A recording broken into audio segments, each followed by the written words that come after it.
Welcome to the first episode of my Artist Reboots Grand Prix, where for 3 Mondays in a row I'm going to be taking some classic cartoons or stories and rebooting them in my art and storytelling style, adding my own creative twists to them, as if someone handed me the reins to a franchise and said, "Here, how would you handle these concepts and characters?" We're starting off today with a show that I loved as a kid, Foster's Home for Imaginary Friends, and I have some ideas for the other shows that I want to use next, but I'm not settled on any idea yet, so give me some ideas in the comments of what shows or stories or whatever you'd like to see rebooted in my art style. And if you're new here and you enjoyed this video, make sure to subscribe so you can see the next ones that are coming up, even after the Grand Prix, because this is a series that I honestly have a lot of faith in, and I intend to keep it going even after the Grand Prix is finished. But for now, Foster's Home Rebooted. Let's go!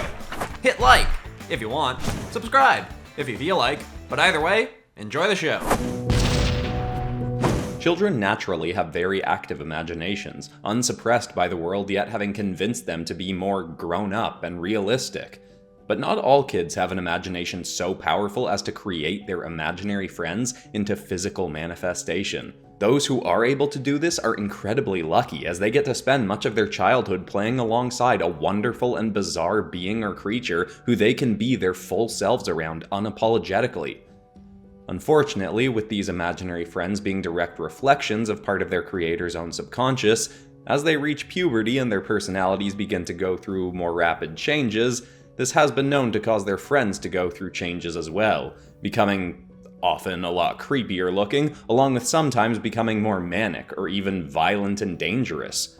Perhaps this is why a trend began long ago to encourage kids to get rid of their imaginary friends before they grew into their early teen years. They're often told to leave behind such childish things as their imaginary friends and embrace more grown-up habits. Mac found himself in this exact position in his summer before heading into 9th grade.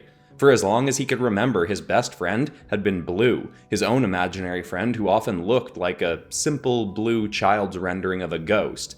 Except his body couldn't float and he wasn't a misty material, but more like a goopy sort of substance. Usually he could only shift his body in limited ways, sprouting arms or legs or occasionally a short tail if he felt like it, but as Mac started to grow, Bloo found he could do a little bit more.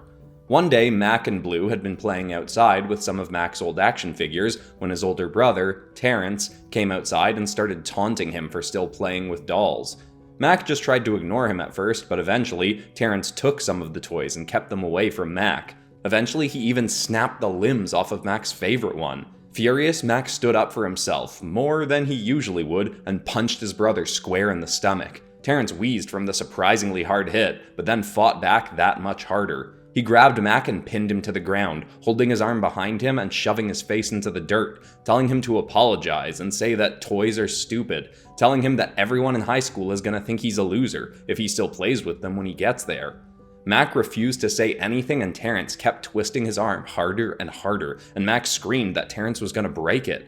Finally, Bloo had had enough, and his body started to grow, larger than it had ever been before. He sprouted tendrils from his sides and he grabbed Terrence and lifted him into the air. He hurled him towards the house and he hit the back door so hard that he smashed right through it. Soon after, their parents got home, and Terrence whined to them about how Bloo had mutated into a monster and attacked him out of nowhere while he was just minding his own business. Mac and Bloo tried to tell them that that wasn't how it happened at all, but his parents were already biased in the direction of Mac getting rid of Bloo anyway, as they knew it was common for kids to give up their imaginary friends by the time they reached Mac's age. They told him that this was just part of the way the world works, and it was time for him to get rid of Bloo. Mac was heartbroken by the order, but even he was starting to feel influenced by what everyone else said. Even in middle school, he'd been made fun of for still having Bloo around. He didn't understand why growing up had to mean getting rid of things you enjoyed as a kid, but if everyone else was saying that's the way it was, then maybe he just had to go along with it. There were 2 ways to get rid of an imaginary friend. One, the person who created them just has to ignore them. If they don't acknowledge the imaginary friend for a month or so, and that friend doesn't find someone new to bond with, then they'll just fade from existence, absorbing back into the recesses of their creator's mind. Mac couldn't stand the idea of Bloo just disappearing from the world, so he went with the other route, giving him up for adoption.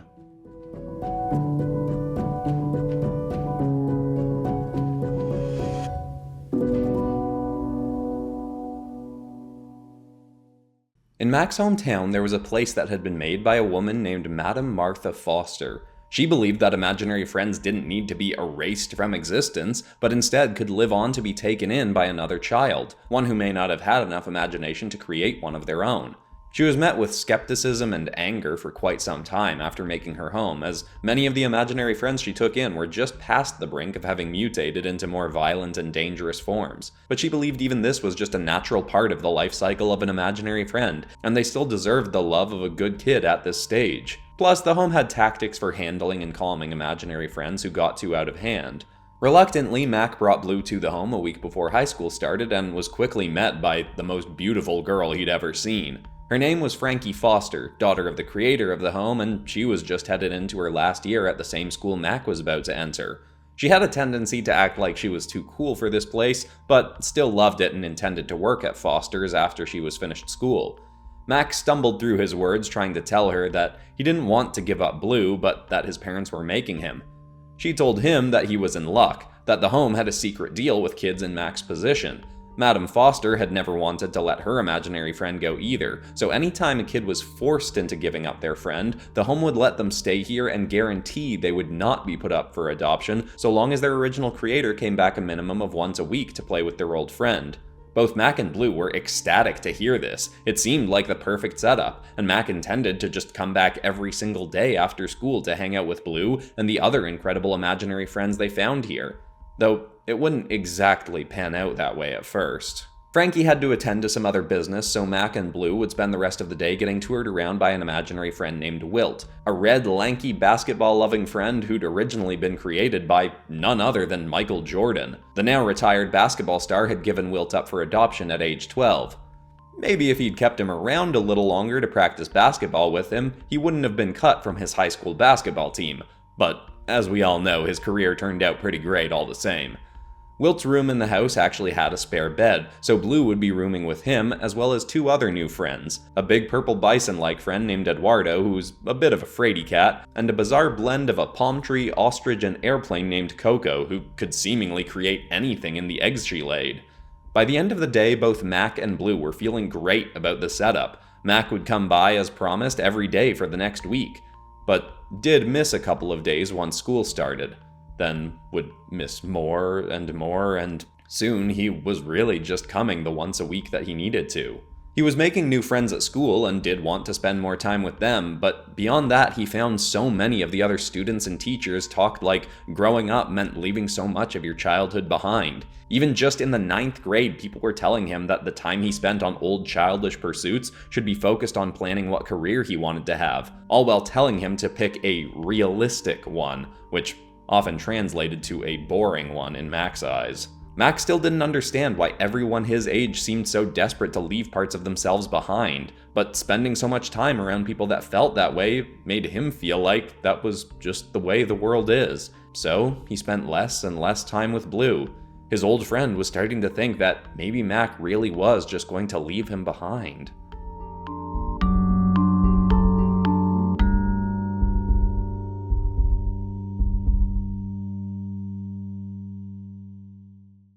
Now, in spite of grappling with the risk of losing his closest friend, things weren't all bad for Bloo at Foster's. His new friends there were teaching him how to embrace the changes he'd gone through in terms of what he could do.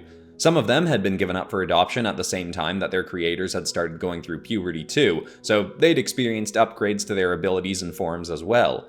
Sure, a lot of them had gotten a bit creepier looking, but they also unlocked new potential.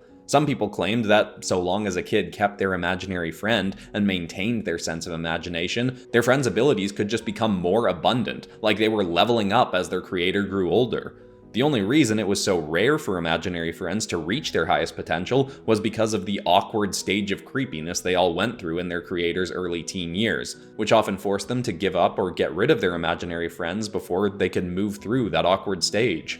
Messing around with his elevated shape-shifting abilities, Bloo found that after some practice he could sprout wings and shift his arms into different states, even making them look more like Eduardo's big hairy arms, or even sprout a beak like Coco's. It seemed like the possibilities were endless.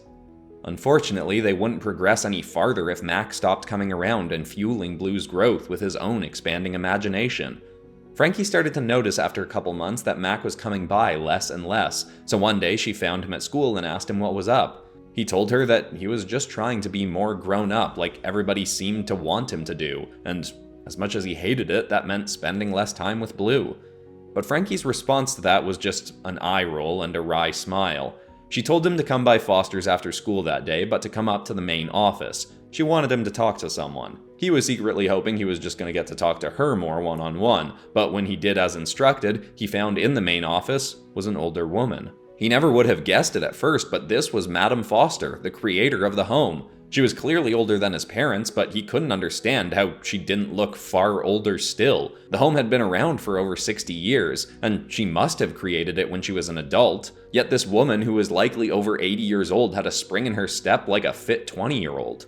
Madame Foster told Mac that if you hold on to your youthful excitement for life as you age, then you never really grow old. Frankie had told Madame Foster of Mac's situation, and she had some words of wisdom for the boy to clear up his confusion over what growing up really meant. She said that adults may have a better understanding of how the world works, but that most children truly understand how life works. It's supposed to be fun and exciting and embraced and enjoyed with all the enthusiasm and imagination you can muster. As you age, you should still embrace who you are and what you like at every stage, and don't let anyone tell you that you have to hide parts of yourself away like your imaginary friends to live a safe, acceptable life in the eyes of other people. Adults may know how to pay taxes and how to vote and how to write a resume, and those are all things Mac would have to learn how to do someday, but he should never let any of the things he learns about the world kill the spark of excitement that we all have in us as kids. A lot of adults do lose it and become bitter and cynical, and in doing so, they subconsciously think they have to encourage others, like their kids, to do the same, mistaking it for becoming more mature. But just because so many people do lose that spark, that doesn't mean that you have to. Mac had never been happier to hear anything in his life. He thanked Madame Foster and hugged her, then ran off to go find Bloo.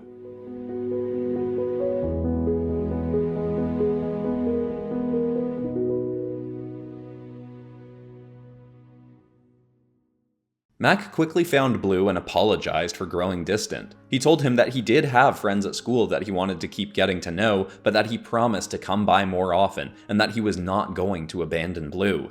After spending a few minutes pretending not to forgive him, Bloo finally caved, and they got back to hanging out as usual, with Bloo showing off more and more of the ways his abilities were evolving.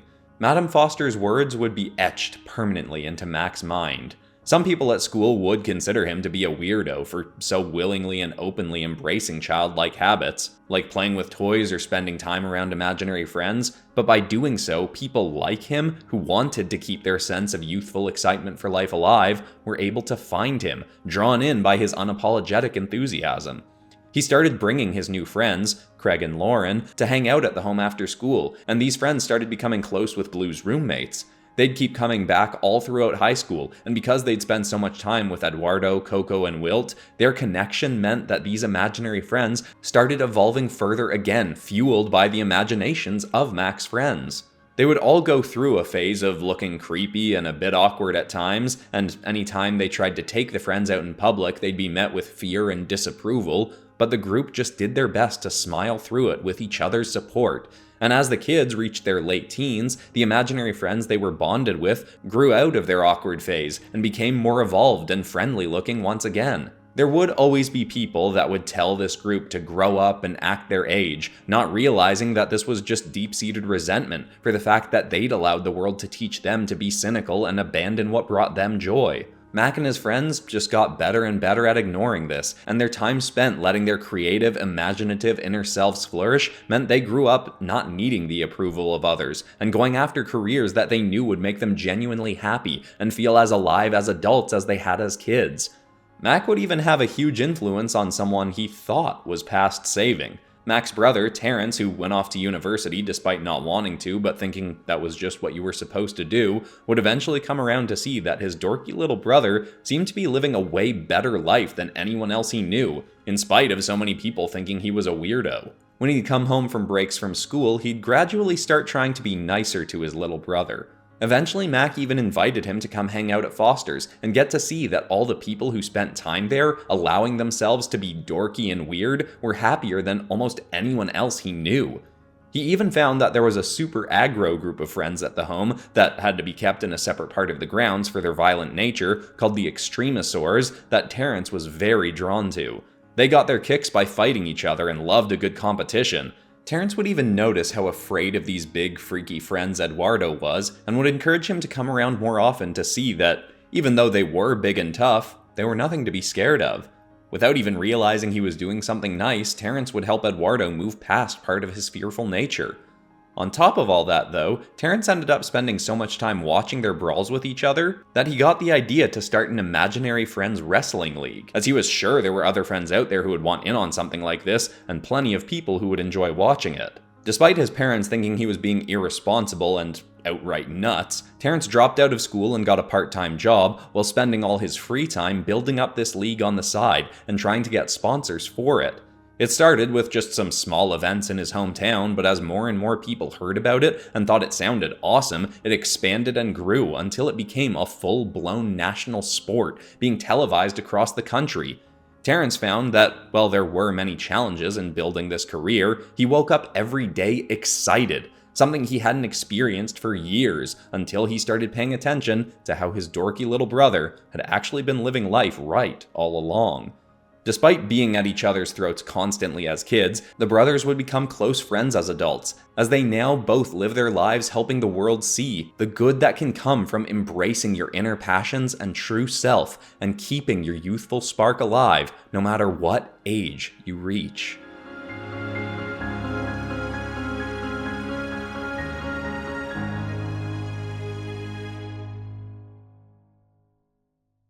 Honestly, now I just really want a set of stories about imaginary friend pro wrestling. That part of the story was kind of tacked on at the end, but that's also the part I'm most interested in now. By the way, there will be a poster with all of the art from this episode on it, and I'll have that linked in the pinned comment, along with previous episodes of Artist Reboots, where, till this point so far, this series has mostly focused on taking goofy old comic book characters from Marvel and DC and rebooting them into either the MCU or the modern-day Suicide Squad. I'll have those videos linked in the pinned comment as well. But besides that, that's all for today, except of course we're ending this video on some kind of positive or inspiring note, and the thought I want to leave people with today could really just be the moral from this story of being your unapologetic self and staying in tune with your inner child. But I heard just today a quote from Alex Hormozy that I really liked, which is, "Power follows blame." So whoever it is in the world that you blame for how you feel about your life and yourself is who you are actively giving power to. Whereas if you acknowledge to yourself that yes, there are people that do things I don't like, but you still take responsibility for how you feel and how you interact with the world,